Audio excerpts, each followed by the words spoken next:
উপদেষ্টা নাহিদ সাহেবকে সতর্ক করি, আমি তার দৃষ্টি আকর্ষণ করে বলতে চাই, মামুনুল হককে চিনেন না? আজকে ফ্যাসিবাদ বিলোপ হওয়ার ১.৫ মাসের মাথায় আমার বিরুদ্ধে অনলাইনে ফেসবুক কর্তৃপক্ষ সহ ইউটিউব কর্তৃপক্ষ সহ অঘোষিত নিষেধাজ্ঞা জারি করে রেখেছে। আমার নিউজ কভার করে এই পর্যন্ত বাংলাদেশে প্রায় শতাধিক জাতীয় নিউজ পোর্টাল তারা রেস্ট্রিকশনের শিকার হয়েছে। আপনারা ওখানে বিলাসিতা করেন, বৈষম্যের বিরুদ্ধে সংগ্রামী আমাদেরকে আমাদের সমস্যাগুলোকে সমাধান করবার কোন চিন্তা আপনাদের নাই। আপনারা উপদেষ্টা পরিষদ রাষ্ট্র পরিচালনা করতে পারবেন না আমাদের সহযোগিতা ছাড়া। আমার এই বক্তব্যের ২৪ ঘন্টার মধ্যে যদি আপনারা কোনো ব্যবস্থা গ্রহণ না করেন, আমরা আপনাদের বিরুদ্ধে ব্যবস্থা গ্রহণ করতে বাধ্য হব।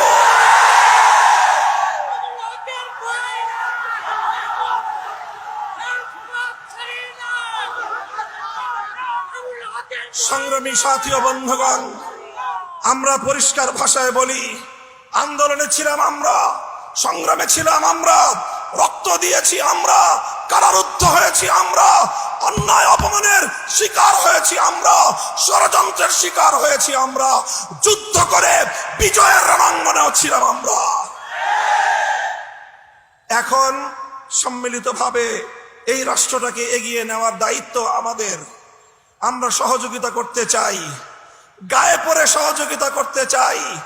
আমাদের গায়ে পড়ে সহযোগিতা যদি পায়ে ঠেলতে চান, সে পা ভেঙ্গে গুড়িয়ে দিতে এক মুহূর্ত আমরা বিলম্ব করব না। আল্লাহ পাক রব্বুল আলামিন এই বাংলাদেশকে একটি সুন্দর সমৃদ্ধশালী একটি বাংলাদেশ হিসেবে এগিয়ে নেওয়ার তৌফিক দান করুন। আমরা পরিষ্কার ভাষায় বলি, আমরা ইসলামী রাজনীতি করি, এদেশে খেলাফত রাষ্ট্র ব্যবস্থা প্রতিষ্ঠার জন্যই আমাদের জীবন যৌবনকে আমরা উৎসর্গ করতে চাই। আপনারা কে কি রাজনীতি করবেন আপনাদের বিষয়। আমরা আমাদের আদর্শ আপনাদের উপর জোর করে চাপিয়ে দিতে চাই না, কিন্তু আমাদের রাজনীতির প্রতি যদি কেউ বৈষম্যমূলক দৃষ্টিভঙ্গি নিয়ে তাকাবার চেষ্টা করেন, চোখ উপড়ে ফেলবো। আমরা কারো করুণা চাই না, অধিকার চাই। ভিক্ষা চাই না, আমরা অধিকার চাই। অধিকার যদি সহজে না দেয়, অধিকার আদায় করে নিতে পারি আমরা। রক্তের প্রয়োজন হলে রক্ত দেই, অধিকার আমরা আদায় করে নেই। আমাদের এই কথাগুলো, আমাদের অবস্থান এবং আমাদের এই বাংলাদেশের গণমানুষের সঙ্গে আমাদের রিলেশনটাকে নতুন করে পড়ে নিবেন। যদি কেউ যদি আমাদের ব্যাপারে অন্য কোনো ভাবনা ভাবতে চান, তাহলে আপনাদেরকে রাজপথে মোকাবেলার দাওয়াত থাকলো। সংগ্রামী সাথী ও বন্ধুগণ, একটি সুন্দর বাংলাদেশ গড়ে উঠুক, বৈষম্যহীন বাংলাদেশ গড়ে উঠুক। আর কোন শিক্ষাঙ্গনে তোফাজ্জলদের মতো আর কোন মানুষকে যেন এভাবে বিচার বহির্ভূত হত্যাকাণ্ডের শিকার হতে না হয়।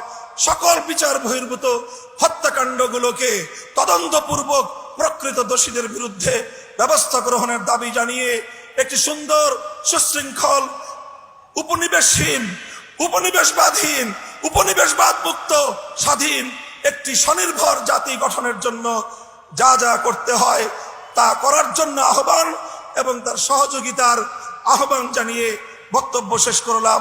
নাসরুম মিনাল্লাহি ওয়া ফাতহুন করিব ওয়া আখিরু দাওয়ানা আলহামদুলিল্লাহি রাব্বিল আলামিন। বাংলাদেশ খেলাফত ছাত্র মজলিস জিন্দাবাদ, বাংলাদেশ খেলাফত মজলিস